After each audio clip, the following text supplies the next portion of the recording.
Runners gathered at the 3 mile start for the 6th race, time for 3 o'clock.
Broadcasting live from the Capital OTB studios, this is Racing Across America with Seth Merrow. We'd like to thank Gulfstream Park for their sponsorship of this program and some of the other programming and events here at Capital OTB. Gulfstream Park's championship meet features great racing now through Florida Derby weekend at the end of March. Good morning and welcome to Racing Across America on this Saturday morning. I'm Seth Merrow. Thanks for joining us. It is a Saturday morning. However, I am actually in the studio a few days ago, pre-taped this. I have a little trip out of town, visit some family down in Arkansas, going to swing down and see a nephew, great nephew, play a little basketball, senior in high school, doing very well. They have a little tournament this week, so I'll get to see 3 games. Normally, if I'd gone down to see a game his senior year, with the high school schedule, 1 or 2 games a week, I'd probably catch 1 game. But with the tournament, I'll get to see 3, and I'm looking forward to it. Last week, the nephew, in a game, tied for 6th all-time in Arkansas for assists in a game, had 17 assists. Sometimes he looks a little too much. I watch the games on YouTube a lot, and sometimes I think he's looking a little too much for the assist because he's a very good shooter. But a generous point guard, certainly helping out the teammates. And again, 17 assists. So going down for that. But I'll be back in next week and leading into the holidays. However, given the fact that out of town, I thought, it's towards the end of the year. I thought maybe do a little recap of some of the races and news and whatnot for 2025. Look at some of the important races that may play into year-end honors and whatnot. Have a string of some Saratoga races as well that were very important, but I always like to, review the hometown track, and so we'll look at some of those as well. And then I say some news and notes and more. So that'll be over the next hour or so as, again, we move into this weekend, which, don't forget, is the last weekend at Aqueduct before their holiday break. They're going to take a couple weeks off and they'll be back. But Oaklawn underway. So 2 of my favorite tracks this time of year, Tampa now, which has been open for a couple of weeks, and Oaklawn opening up this week, adding to my excitement for the wintertime. They're 2 of my favorite tracks all year long, but in the winter, I think they add a lot of value. I think they're fun to play. Oaklawn has that change in the schedule where there's kind of 2 meets. They're going to go December right into early January, take off most of January, come back for a second meet essentially, which was a good idea, taking off much of January, because down there they can have some weather that freezes the track, and that has been a situation for a while. So I think that the change in the schedule will work out nicely for Oaklawn. But again, they're in the mix this weekend. Should be fun. All right, let's take a look, as I say, at some of the notable races from this past year. I wanted to kick things off early in the year. It's coming up in just a few weeks in 2026. It's going to be fun to see who shows up. But the Pegasus has become an interesting early season race for some of the, bigger names that aren't going to, go to the sidelines necessarily for an end of the year and then come back springtime. They are offered this January race, and last year down at Gulfstream in the Pegasus, it was White Barrio getting it done for Safi Joseph and company. White Barrio had won the 2023 Breeders' Cup Classic, the 2024 season. A little bit of a mixed bag after having won that Breeders' Cup, but then came back early 2025 and got this score in the Pegasus. White Barrio wins. Locked runs second. Skippy Longstockings third. Saudi Crown was in there. Mystic Dan was in the field. So it was a nice group of 11, and White Barrio does it pretty easily. Now, subsequent to that, wins the Ghost Zapper in March down at Gulfstream, and then winds up fourth in the Metropolitan, fourth in the Whitney, and fourth in the Jockey Club. So, again, started the year very nicely with the Pegasus win in January. Didn't wind up as lucrative as the rest of the year continued, and again had the controversial scratch in the Breeders' Cup. But again, it was a nice way to kind of kick off the year with a nice field there in the Pegasus, and White Barrio getting it done. So wanted to just kick back to that, which is, as I say, become a nice handicap division race early in the year, and will play out, I would think, that way again in just a few weeks. Let's roll from that to, again, another race down at Gulfstream, and one we were down there for, actually. We were down for Florida Derby weekend, doing a little OTB on the road. And in the Florida Derby, we'll watch the stretch run here. It's going to be Tappan Street over Sovereignty. Off of this, Sovereignty was coming out of a win in the Florida in the Fountain of Youth, excuse me. And so Sovereignty went off as the favorite. But it was a late run. Tappan Street subsequently went to the sidelines and is a talented runner. But I thought the nice late run in the Florida Derby from Sovereignty was going to set him up very nicely for the Kentucky Derby. We'll subsequently see how that turned out. But it was Sovereignty and Tappan Street, 1-2, Tappan Street winning the Florida Derby. The notable note here, as the year comes to an end, Tappan Street back on the work tab for trainer Brad Cox, Winstar and company, and look forward to him, who he went to the sidelines after this race. He'd had a very nice career. After the Florida Derby, it was 3 starts, a couple of wins, and a second. So looking forward to him. Again, the only horse that finished in front of Sovereignty last year, Tappan Street, looking forward to his return. But in the Florida Derby, again, he got the best of Sovereignty. But as I say, I thought it was a nice run from Sovereignty, giving the whole setup and whatnot. Also wanted to take a look. It was our friends at West Point Thoroughbreds and Sandman. Same day as the Florida Derby, and I've talked about it before. It was kind of fun. It was late in the day. The racing was over down at Gulfstream, and we all gathered in that breezeway at Gulfstream, and we were watching the big screen with the West Point folks, Tommy Bellhouse and Jason Blewett, and a group of people, and all rooting Sandman in the Arkansas Derby. Sandman also notable with the Arkansas Derby win, kind of brought the big social media influencer Griffin Johnson kind of into the mix. He's been voted owner of the year by one of the racing organizations. He followed Sandman up to Saratoga. He was putting a lot out on social media where he has a million, some kind of followers. So that was notable as well. But again, Sandman, Jose Ortiz on board for Mark Cassie, getting it done in the Arkansas Derby. Subsequently came out of that and 7th in the Kentucky Derby, 3rd in the Preakness, but then off the board in the Jim Dandy and the Nashville Derby. But as I say, it was just kind of a fun end to the Florida Derby day for us, sitting there watching on the big screen.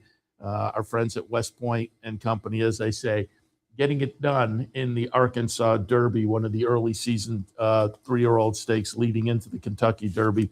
That was a lot of fun.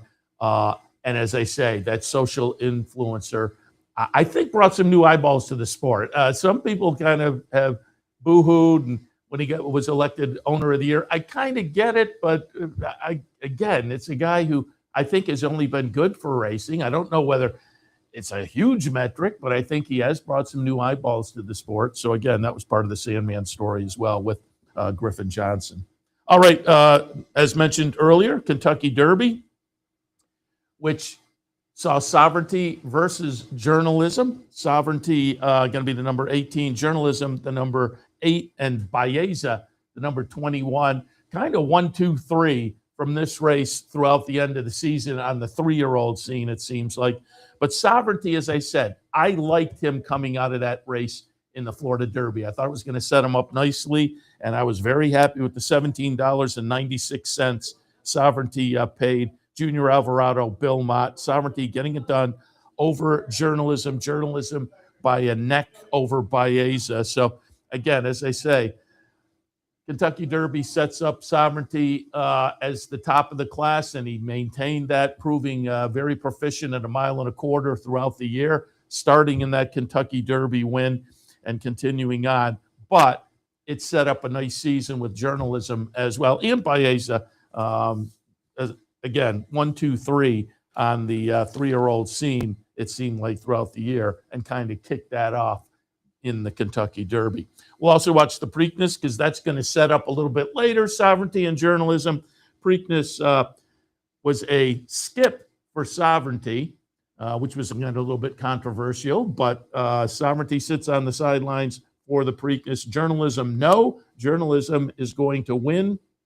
Again, kind of solidifying his number 2 spot in the pecking order of the 3-year-old. Journalism, Gosker, a nice second at 15-1. Sandman, the aforementioned Sandman, number 7, runs third. But Journalism, Umberto Rispoli, Mike McCarthy and company for Eclipse Thoroughbreds and company, getting it done in the Preakness. And as I say, that sets up a little bit later in the year when these two will knock heads once again. And we'll see some of that when we come back from the break. But there's kind of your first half of the season. When we come back, we'll shift our attention and look at some races up at Saratoga that made a little noise. And again, these are also going to be races that will play into year-end honors, certainly in many of these divisions. So a little more racing action from 2025 coming up in review. Stay tuned. Want to get your career in horse racing off to a fast start? Well, the University of Arizona's Racetrack Industry Program is your winning ticket. The Racetrack Industry Program has served as a springboard to some of the industry's most successful individuals, with a proven track record of job placement right out of college. If you want to earn a degree in the exciting horse racing industry, the Racetrack Industry Program can put you in the winner's circle.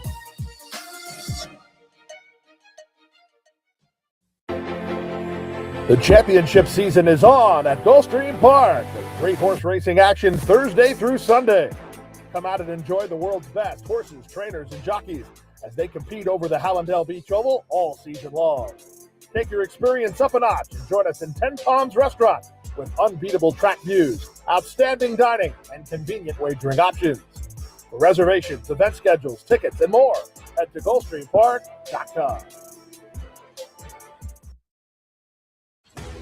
Sometimes it pays to go with the flow, to check your worries at the door, to reconnect with your crew, to follow the thrills and the flavor, to roll with it and see where it takes you, to enjoy every minute to its fullest, and to dance like there's no tomorrow.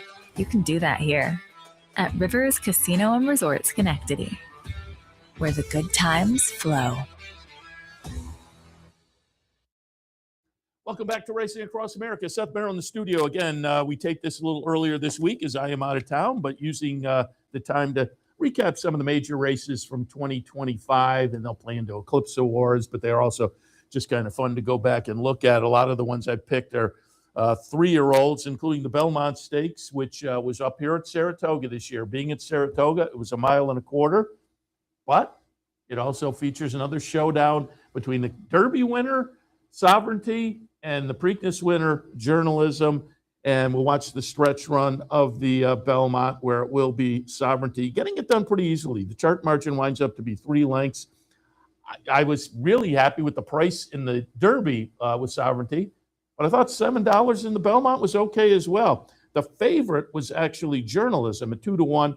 5-2 was Sovereignty, but it was 2 Sovereignty, getting it done over 7 Journalism. Number 6 Baeza runs third. Again, solidifying that 1, 2, 3 pecking order for those 3, which seem to be maintained throughout the year. Rodriguez for Bob Baffert ran 4th in here, but Sovereignty in the Belmont Stakes up at Saratoga gets it done. Again, continuing his dominance of the division and kind of showing an absolute affinity for that 1.25 mile trip. He winds up with, in the Kentucky Derby, a 104 buyer, and in the Belmont Stakes, Sovereignty, a 109 buyer. So again, relishing that 1.25 miles, certainly. Picked up another race, this from the proper Saratoga meet, a little bit later on, August 16th. It was the Alabama. We are going to watch Nitrogen, who, as I say, a lot of these races we'll play in the year-end honors. I would think Nitrogen is sitting right there for a 3-year-old filly Eclipse Award, given the fact that she started the career on the turf. That Belmont Stakes meet at Saratoga, Nitrogen ran in the Wonder again, which was washed off the turf and seemed to relish the dirt. She went off that Wonder again in an off the turfer by 17 lengths. Mark Casse came back in the Belmont Oaks Invitational, which was July 4th weekend up at Saratoga, and just missed on the turf. But he had said after that Wonder again, maybe we can, kind of choose our spots now. He did choose the spot of the Alabama on this August 16th date, and Nitrogen goes off as the second choice behind Brad Cox's and Godolphin's Good Cheer. Good Cheer at 7-5 winds up second, and pretty convincingly beaten second. It's almost a couple of lengths. Nitrogen gets it done. Puts on a grade 1 win on the dirt. Subsequently finished a close-up second in the Spinster against Older on the dirt at Keeneland, and ran in the Breeders' Cup Distaff and ran second to Older Silla as well. But she has the grade 1 Alabama on the dirt on her resume, and some graded stakes on the turf as well. So that be able to kind of bounce back and forth on the surfaces. I think she's sitting on potentially a 3-year-old filly Eclipse Award, and the Alabama will be a large part of that, certainly. All right, let's go to the highlight of the Saratoga meet. It is the Travers, of course. This was run on August 23rd, and Sovereignty is again going to show dominance at 1.25 miles. After we saw he and Journalism face off in the Belmont Stakes. Journalism subsequently went and won the Haskell, ran second in the Pacific Classic. Stuck out in Southern California for that Pacific Classic, which was understandable. Sovereignty, therefore, faces a field of 4 opponents. They were all kind of outmatched, as noted by the 10-length win in the Travers. It was kind of fun. Bracket Buster runs a good second for Vicky Oliver and BBN Racing. And I was down the winner's circle afterwards. They were thrilled. Second place finish in a $1 million plus race to the 3-year-old champ. They were perfectly happy, Bracket Buster. And Bracket Buster at 17-1 runs second, subsequently went on to win the Oklahoma Derby. So nice little launching pad for Bracket Buster there to make a little noise for some connections. So again, we're ecstatic with the situation. But Sovereignty, again, continuing to stamp his dominance of the 3-year-old division and the proficiency at 1.25 miles. He had come out of that 109 buyer in the Belmont with a 104 buyer in the Jim Dandy at 1.125 miles, but then came back in the Travers and showed how much he likes 1.25 miles. 115 buyer in the Travers. And again, subsequently, would have loved to have seen him in the Breeders' Cup Classic with, the 1.25 mile trip, but a little setback for Sovereignty coming in, a little fever, and went to the sidelines. Still kind of waiting to see what's up and whether we'll see him back. We'll keep our fingers crossed on Sovereignty to see him back as a 4-year-old. But it was just a fabulous 3-year-old season, certainly. And again, a clear 3-year-old Eclipse winner there. You would certainly have to think. Let's move on the same Travers Day card was also the Forego, and the Forego is notable because of the win by Bookham Dano, who unfortunately we didn't get to see him in the Breeders' Cup Sprint, and we had trainer Derek Ryan on loose on the lead right after the Forego win, and it seemed like he was set at that point that the Breeders' Cup wasn't going to be in the mix. But it was unfortunate because I would have liked to have seen him, put his real stamp on the division. I think probably did enough anyway as far as the sprint Eclipse. And if you listen to people, it seems like that's going to be the way. But we'll look at the Forego. Bookham Dano will be the number 4 horse. Get it done here at 4-5. Scotland runs second. Crazy Mason runs third. But this is notable not only because of this win, a grade 1 win in the Forego to wind up the season for Bookham Dano. 4 wins in 5 starts, but 3 of those wins were up at Saratoga in graded stakes sprint races. The Forego, the grade 1 on Travers Day. But before that, middle of July, he'd won the grade 2 Vanderbilt, and on Belmont Stakes weekend at Saratoga, he'd won the grade 3 True North. Just a string that, these days, 21st century, certainly with the spacing horses like between, and the fact that this year there was some opportunities with an extra Belmont Stakes weekend, which allowed for some of that spacing. But to wind up with 3 graded stakes races, graded stakes wins at Saratoga, very good. And again, it was fun. You can go watch the replay of the Derek Ryan interview Steve Bick and I did on Loose on the Lead. I think that's going to be included in our package of interviews on Christmas Day as well. But it was fun to talk to Derek Ryan, kind of a guy who, a trainer that is maybe a little under the radar for some people, but to get a big horse like this, good for him. And again, it was a very nice season for Bookham Dano, highlighted and wound up being the last race of the season in the grade 1 Forego. Nice win there. Paco Lopez on board. He was on board for all of those wins up at Saratoga. And finally, to wind up our Saratoga look, same day.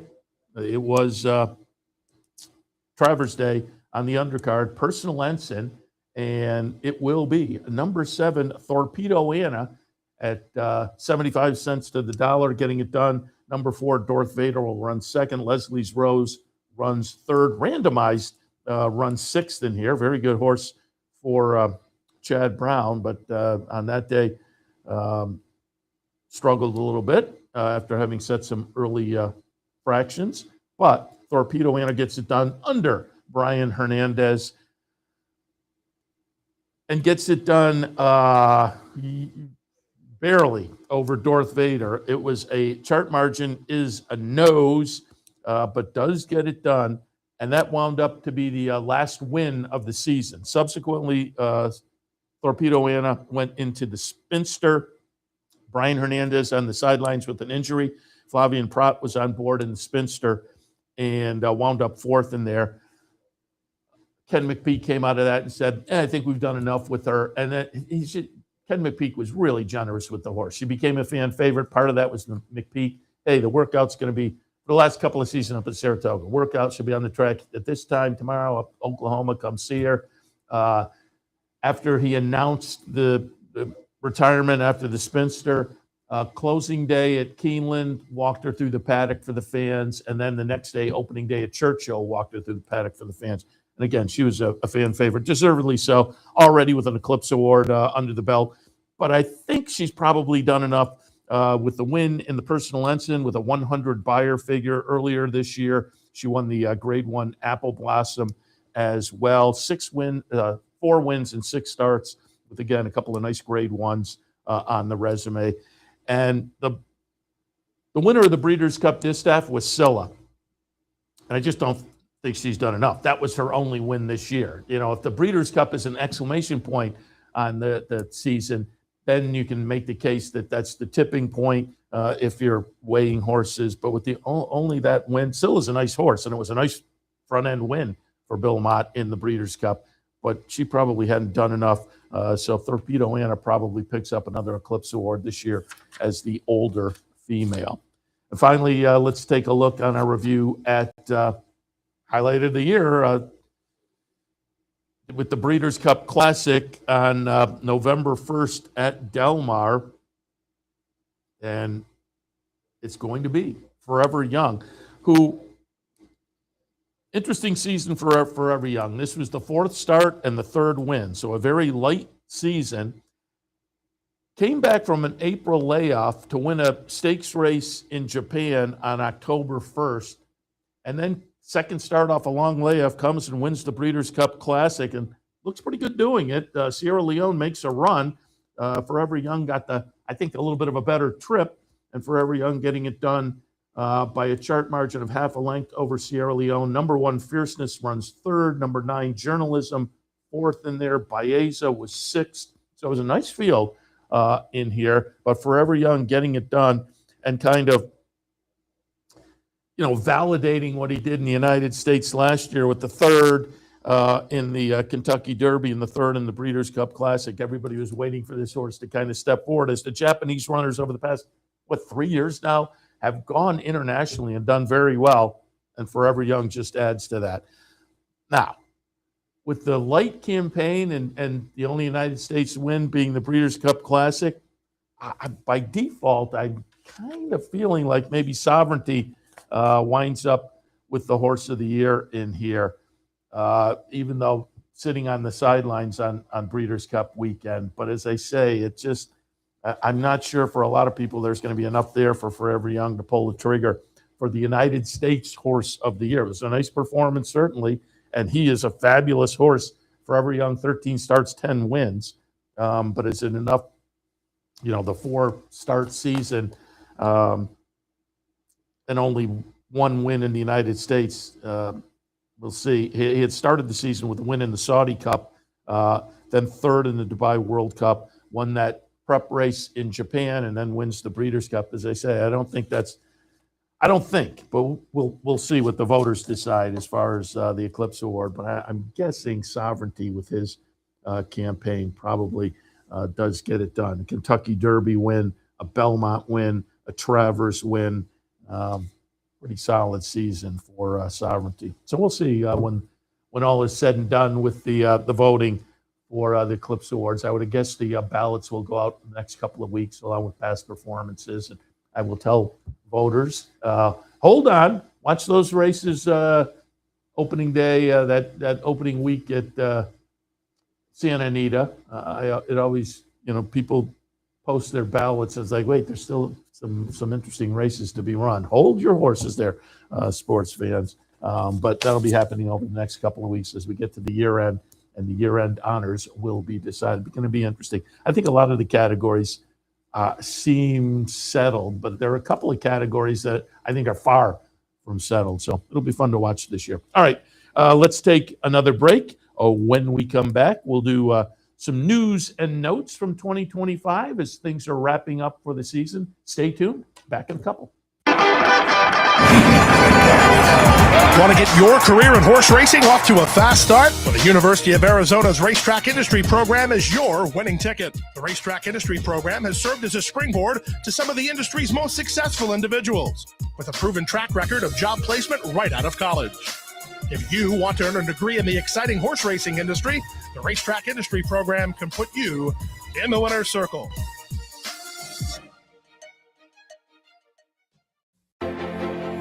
The championship season is on at Gulfstream Park. With great horse racing action Thursday through Sunday. Come out and enjoy the world's best horses, trainers, and jockeys as they compete over the Hallandale Beach Oval all season long. Take your experience up a notch and join us in 10 Palms Restaurant, with unbeatable track views, outstanding dining, and convenient wagering options. For reservations, event schedules, tickets, and more, head to GulfstreamPark.com. Sometimes it pays to go with the flow, to check your worries at the door, to reconnect with your crew, to follow the thrills and the flavor, to roll with it and see where it takes you, to enjoy every minute to its fullest, and to dance like there's no tomorrow. You can do that here at Rivers Casino and Resort Schenectady, where the good times flow. Welcome back.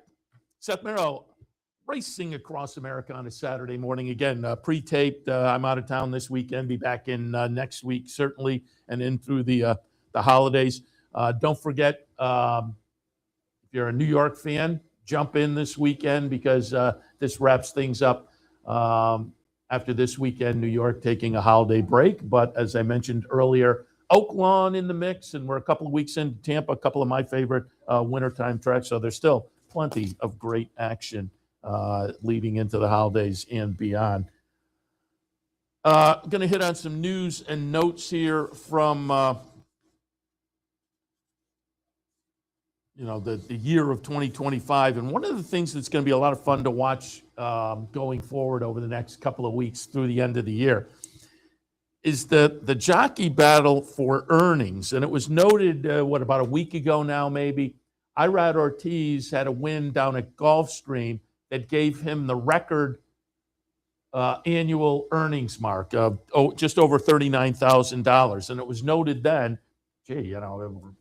early in December, he's still got a month left. He may go over 40 million, but he crossed 39 million and changed, which was a previous record. So he became the record holder again for earnings for a jockey in a year, Irad Ortiz. But Flavien Prat is also over 39 million. And again, we are, still with some time. Now, December isn't a huge stakes month necessarily as compared to some other times of the year. But there are races with some purses out there that, these guys can go chase and chase 40 million. And not only chase 40 million, chase each other. So it's going to be interesting to watch on the earnings side of things. Irad Ortiz and Flavien Prat. You can check those numbers out over on Equibase. You go up to the top and click on the leaderboard and click on leader by year. And then you can pick jockeys and trainers. So Irad and Flavien are kind of sitting there at 39,000. Jose Ortiz at 39 million. Jose Ortiz with 33 million. Luis Saez with 26. Johnny Velazquez with 21 million sits at number 5 on the earnings list. Again, just he's incredible. As far as wins, that'll be a little bit interesting as well. But Irad Ortiz has a kind of a comfortable margin. It's comfortable. It's still a month left. But Irad Ortiz, 334 wins for the year. Paco Lopez, 317. Jose Ortiz, 307. Flavien Prat, 294. And Michael Sanchez with 288. Luis Saez is sitting in 6, so he's right there as well. But again, that earnings total is going to be fun to watch over the next few weeks as we head to the end of the year. Since I pulled up the jockeys, I thought I'd also pull up the trainers and just kind of do a little comparison there. On the earnings side of things, Brad Cox is in the lead with 29 million and change. Chad Brown second, 24 million. Steve Asmussen, 23 million. Mark Cassidy, 22. Todd Pletcher, 18. Bill Mott, 16. Safi with 16 as well as his Mike Maker. Brendan Walsh, great year for him, 15 million. He's number 9 on the earnings list. Bob Baffert, number 10. Ken McPeak, 11. That's the earnings list. I was surprised the wins list, not shocked, but surprised. Jamie Ness on top of the wins list for the trainers so far this year with 336. Steve Asmussen, 309. Brad Cox, 265. And I'm surprised because Jamie Ness has always been kind of a high percentage guy. But it seemed like over the past few years, a little under the radar. It still was very good, but it seemed a little under the radar as compared to maybe 8 or 10 years ago. But there he is, top of the list. I think at this point, I think he's kind of Parks-based but 336 wins so far. Again, Steve Asmussen, 309, Brad Cox, 265, Anthony Ferrier, 232, and Mark Cassie, 225. Safi, 206, Mike Maker, 201, Chad Brown, 197, Linda Rice, 180, so she's right up there as well. So some familiar names, but Jamie Ness on top as far as wins for the trainers so far this year. I mentioned, obviously, when we were going over the recap, last year we had Belmont Stakes up here at Saratoga, which will happen again this year for the last time. Belmont scheduled to open in the fall. Haven't heard, and I might have missed it, but I don't think so. I haven't heard a schedule for that point in the year at NYRA. And the question mark is, they will be up here for Belmont Stakes, yes. But last year, they were up for Belmont Stakes, and then they came up and had a July 4th weekend that was still technically Belmont, but it was Belmont at Saratoga. But then because of the calendar, a few days later, Saratoga opened. And so people were kind of, opening day at Saratoga had lost a little of its specialness. There was kind of 3 opening days. There was the Belmont Stakes weekend, there was July 4th weekend, then a few days later, there was the traditional Saratoga opening day. This year, Labor Day is as late as it can be, September 7th. So if they're up for the July 4th weekend, that would lead into a little more of a break that wouldn't necessarily make sense. So I'll be interested to see how that all works out. I've said with, Aqueduct closing, they should have maybe some kind of celebration down there. Have a big weekend down there where it's at the end of Aqueduct, and I think they'd get a good crowd and folks kind of getting their last shot. But it'll be interesting to see how it pans out this year as compared to last year, because again, that late Labor Day means there's a later start for traditional Saratoga, so it would just change things up a little bit. But as I said, we know Belmont's going to be up here, but as far as that extra weekend that we had last year, I haven't seen anything for sure. Other news from 2025 that is a little bit notable. You go back to earlier this year, the Florida decoupling situation. That was major news, and I think remains major news. Now, luckily, they kind of fought it back. But if you're not familiar, the owners of Gulfstream, Belinda Stronach, and the folks who own the track were attempting to get legislation passed that would decouple the requirement that to have the slot machines at Gulfstream, they also have to support horse racing. And that was kind of the law of the land, not just for Gulfstream, but for all of the tracks and all of the harness tracks and all of the dog tracks. And eventually they did decouple the dog tracks and then did away with dog racing. And they decoupled harness racing and Pompano. And the fear is, and I think it's a completely realistic fear, if they decouple, get your slot machines, and then you can do away with the track and develop the property, which admittedly has value that it probably didn't have 10 or 20 or certainly 30 or 40 years ago, being right there, in the Hallandale location with the beach not too far away. And so there's some value to the property. But the upshot is this decoupling legislation pushed by the Stronach people was obviously a threat to horse racing, which was a threat to breeding in the state and more. For a while, when this news came out earlier this year, it looked like, they got the head start and this may happen. But then the racing industry kind of came together and pushed back a little bit and fought back the legislation. But it's still floating out there, so we'll see. Some news came out from the Arizona Symposium this week that folks are looking to maybe have a new track in Ocala. There is legislation already in place that would kind of permit that. How would that work, and how popular would that be? The population center is not the same in Ocala as it is down in that South Florida area. But again, the wintertime, Florida is such an important part of the American racing circuit and calendar.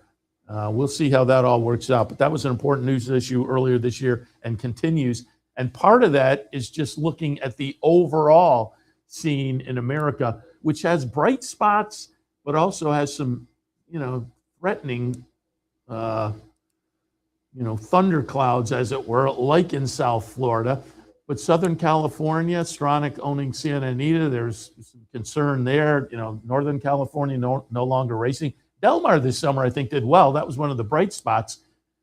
But when you're kind of an island out there, it's harder to fill fields, which is hard everywhere now. And so Southern California is maybe a little bit of a spot that people are looking at and keeping our fingers crossed, particularly given the news last week that up in Canada, towards the west coast of Canada, Hastings, which has been a track for over 100 years, a player on the Canadian racing scene, they're going to stop racing at Hastings. There will be no 2026 season there. So again, another track bites the dust, so to speak, and it's concerning. Now, that said, again, there are bright spots. I think Tampa does very well in the wintertime. Oaklawn clearly has kind of resurged over the past 5 years or so with the appearance of some slots there. Kentucky, with their historical horse racing machines and the money they have, Kentucky is kind of the pinnacle of the mountain, you would say, with, again, that extra money. Kentucky Downs, obviously, with that rich meat. The Turfway in the wintertime has kind of stepped up. Ellis in the summertime, the same. And I would say Horseshoe Indy has become kind of a bright spot as well. They had a nice meet, despite some crazy weather early in the meet. So there are some bright spots out there, but some concerns as well that were brought up and kind of came to the forefront with that Florida situation earlier this year. Another note of concern has been the CAWs, which folks on social media, Twitter in particularly, have really picked up on. And one of the things about it is, I think a lot of the comments we see on social media are uninformed, for lack of a better term. And I'm not blaming people. The folks who are kind of behind the CAWs and the wagering platforms they use, I think, have to step out and be a little more proactive about explaining the whole CAW situation. I have questions, and I read all the articles. There was a nice panel earlier this week at the Arizona Symposium that had Scott DeRudy, who is with one of the CAW wagering platforms, David O'Rourke from NYRA, which is a partner on that platform.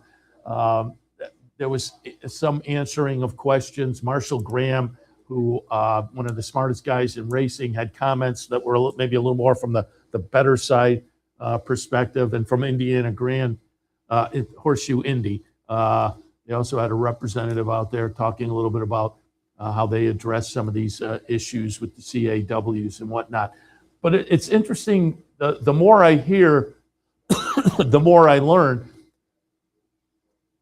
And again, the more I look at what's written on social media and think, I'm not sure they're on it.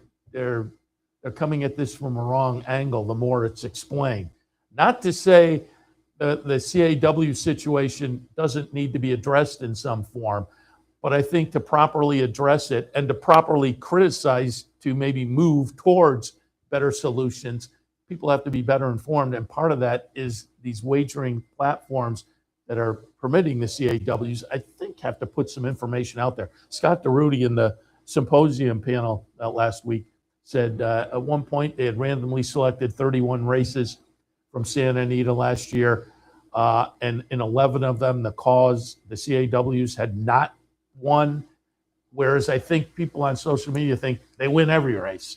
And it's not true. And if they don't win, that's a benefit to the retail bettor. So I think there are some things that need better explanations.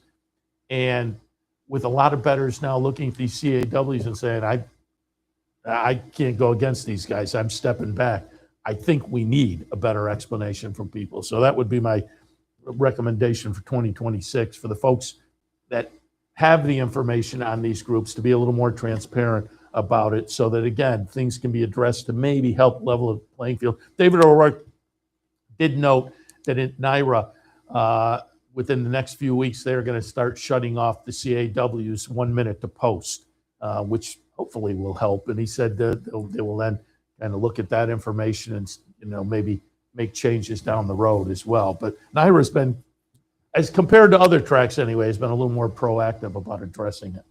The tax legislation, wanted to hit on that as well. That was a notable piece of information from last year. The big, beautiful bill had a little piece of legislation in it that said gamblers can no longer deduct 100% of their losses. You can deduct 90%.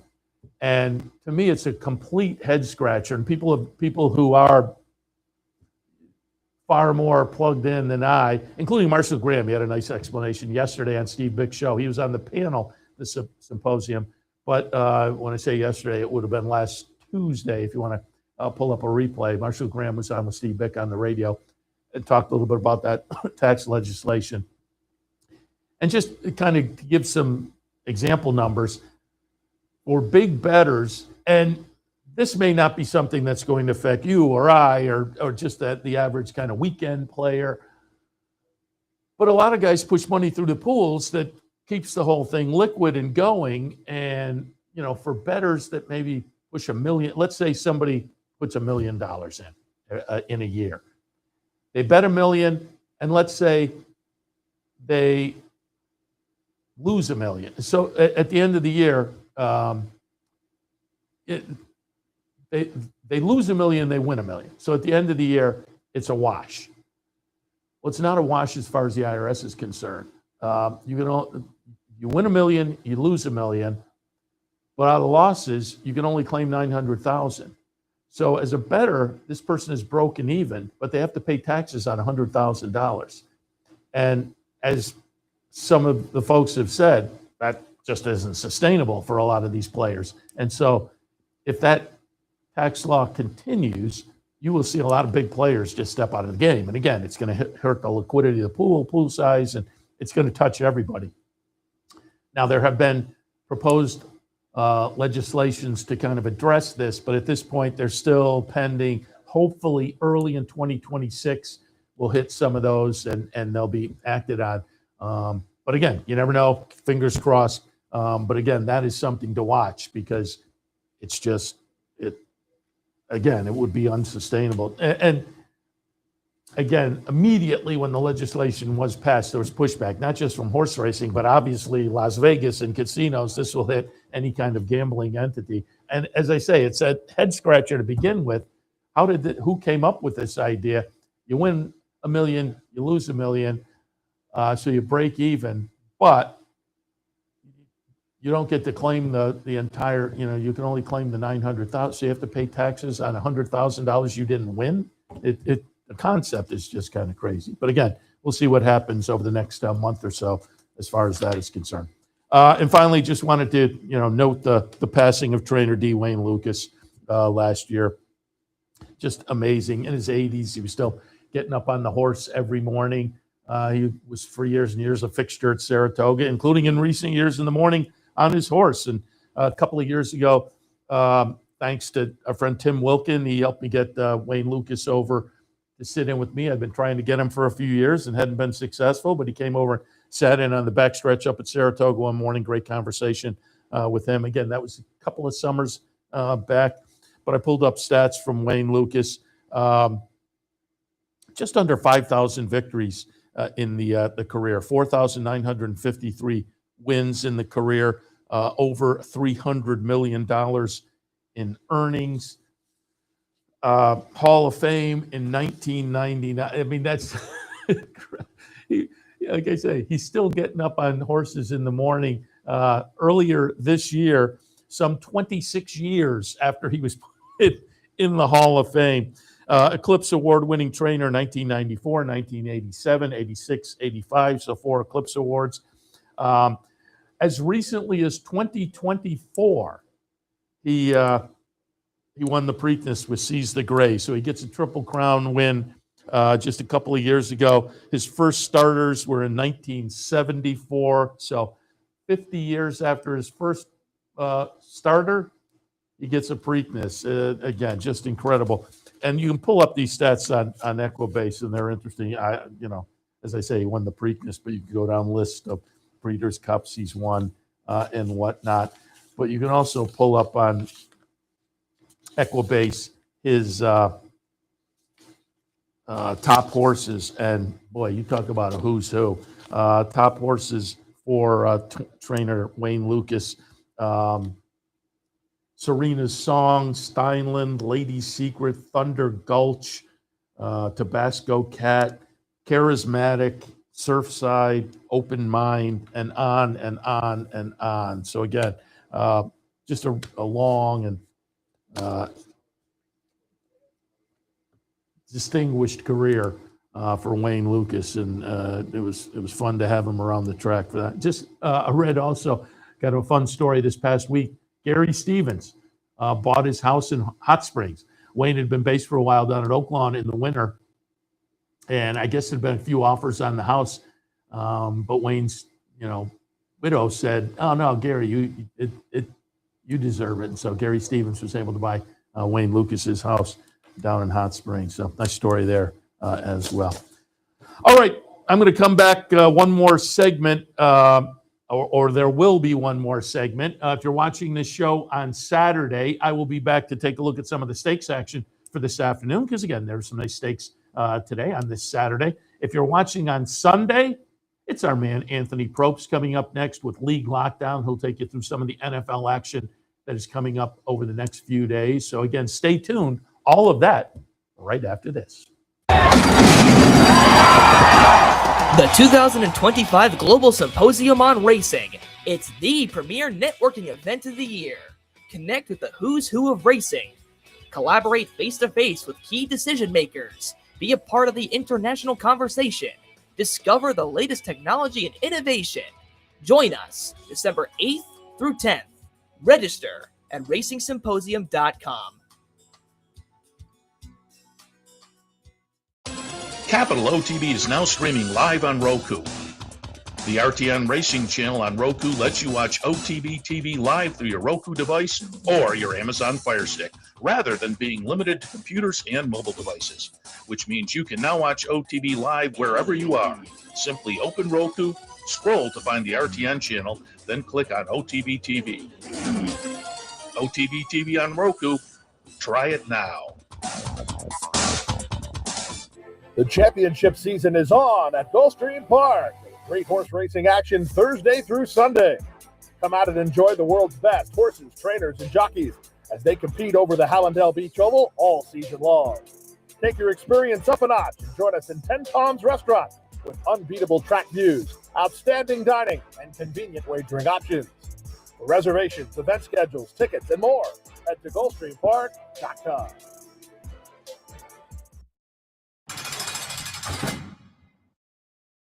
Good morning, ladies and gentlemen. Welcome back to League Lockdown, brought to you by Capital OTB. I'm Anthony Propst, and we're going to be previewing and reviewing all NFL Week 15 action.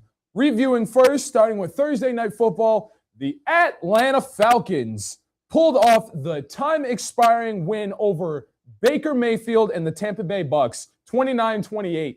And that was a back-and-forth game, let me tell you. That one, I shocked, I tell you, of watching that happen, and it came down to the wire, 3 seconds on the clock, field goal up, Atlanta wins. But we're going to take a look now at today's game, starting with the 1 o'clock spot with the Ravens and the Bengals, the Raiders and the Eagles, the Cardinals and the Texans, the Chargers and the Chiefs, the Bills and the Patriots, the Jets and the Jags, the Commanders and the Giants, and the Bears and the Browns. Now, a couple things for those games. First off, Kenny Pickett will be starting for Las Vegas. Geno Smith, he's still dealing with his issues, so Kenny Pickett will be starting for Vegas. And for the Jags, both Tyrod Taylor and Justin Fields, there we go, almost forgot, are both still out. So Brady Cook, he's playing for New York, so it's going to be an interesting game. 4 o'clock spot now, we're going to look at the Panthers and the Saints, the Lions and the Rams, the Colts and the Seahawks, the Packers and the Broncos, and then the Titans and the 49ers. That, I don't want to say it's too That's an interesting 4 o'clock-ish time slot. I'm not going to lie. It's little weird. The only reason why I say that, I'll look at it in the game preview because actually both game preview, but we got to talk about Sunday Night Football. Vikings and the Cowboys. That's an interesting choice there, Roger Goodell. And then Monday Night Football, Steelers and Dolphins. We're going to have to see how that one goes. But few key injuries here for some of these teams. Starting in the 1 o'clock, wide receiver T. Higgins. He was ruled out on Friday due to concussion.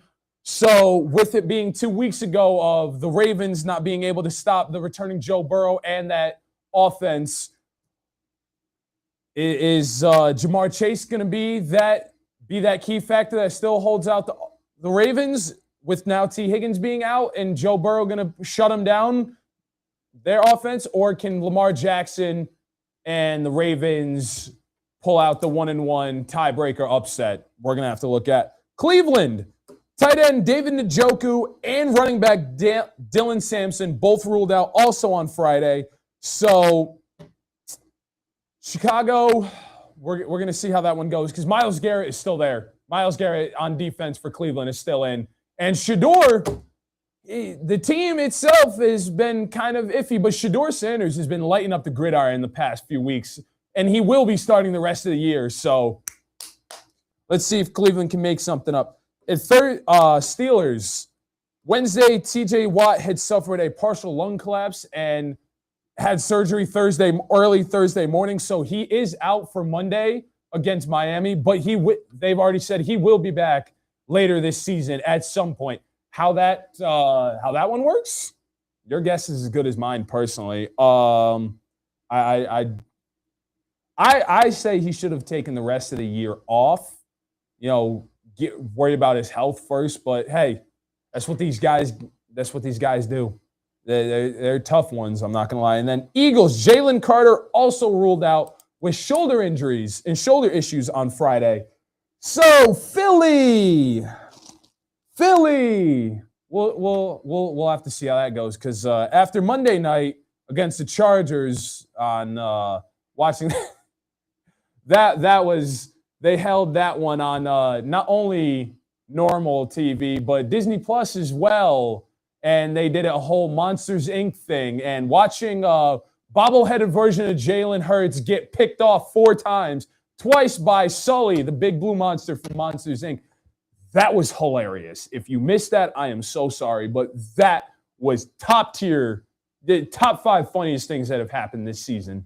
So we're going to have to see how well Philly pulls off this one. But games of the weekend, I got 2. And the reason why I said we'll look at the Colts and Seahawks, because the man himself makes an epic and spectacular return. Phillip Rivers is coming back to the game of football for Indianapolis because unfortunately Daniel Jones did suffer a season-ending Achilles injury last week. So they called this man, Phillip Rivers, who is familiar with the Indianapolis offense, obviously. But the fact that he's coming back to take on Sam Darnold in the Seahawks, this is the most, when you get there, I don't even know how to talk about this one because of all the retired NFL players you could have called, people have said, why not call Cam Newton? Why? Why not call this man Phillip Rivers? Your guess is as good as mine, but I can't wait to see that. When I tell you, if you miss this game, I'm so sorry because this is going to be spectacular to see how well Phillip Rivers, 41? No, I'm pretty sure Phillip Rivers is 44. So to see this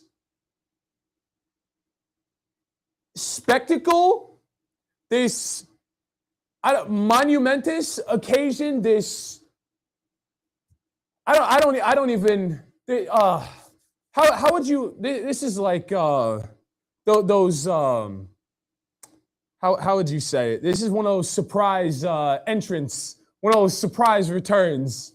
You know, if you understand the reference, you understand it. You get it.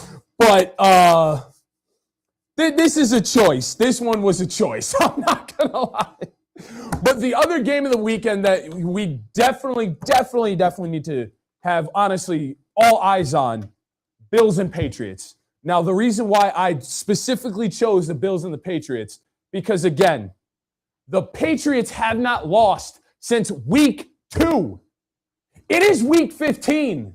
It is week 15. The Bills have not, or the Patriots have not lost since week 2. You can't tell me that's not now not some Tom Brady spectacle type of run. That you can't make this up. The Patriots are tied with Denver for the best record in the league right now. Super dominant. But on the flip side of that coin is the Josh Allen and the Buffalo Bills, who are right behind them in there. This isn't a conference game. This is a divisional matchup. And after watching Josh Allen be down last week and then go full Superman mode, put on the cape, and pull off the upset behind win over Joe Burrow and the Bengals, Josh Allen,